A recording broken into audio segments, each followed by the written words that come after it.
एक गांव में एक किसान रहता था। उसने एक दिन एक पंडित जी से देवी पूजन करवाना चाहा। पंडित जी ने देवी पूजा प्रारंभ करते हुए उस किसान से यह कहा कि यदि वह देवी पर पूर्ण आस्था विश्वास रखेगा तो उसकी समस्त मनोकामनाएं पूर्ण होंगी।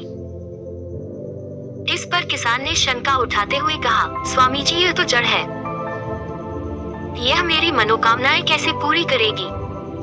इस पर पंडित जी बिगड़ उठे, अरे नादान, जगतजनी देवी के बारे में ऐसे शब्द बोलोगे तो अनर्थ हो जाएगा।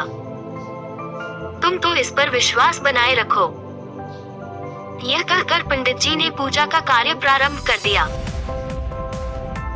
फिर पूजा समाप्ति के बाद उन्होंने उस किसान से भेंट स्वरूप कुछ देने की कहा तो वह किसान घर में गया।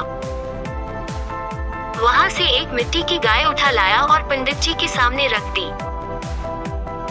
मिट्टी की गाय को भेंट के रूप में देखकर पंडित जी का पारा चढ़ गया। वे क्रोधित होकर बोले, यह क्या मजाक करते हो? मैं कोई बच्चा नहीं हूँ कि तुम मिट्टी के खिलौने से मुझे बहलाना चाहते हो। पंडित जी, यह मिट्टी की अवश्य है, परंतु आप इस पर विश्वास रखिएगा तो यह जरूर भरपूर दूध देगी।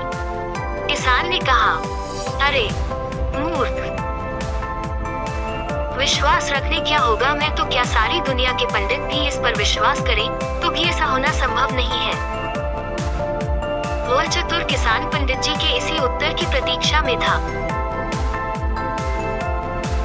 अतः उसने कहा, तो पंडित जी फिर मुझे यह बताएं कि जब पूर्ण विश्वास रखने के बावजूद भी यह गाय दूध नहीं दे सकती है तो देवी की यह जड़ मूर्ति मेरी मनोकामनाएं कैसे पूर्ण कर सकेगी? पंडित जी क्या कहते? अपना सा मुंह लेकर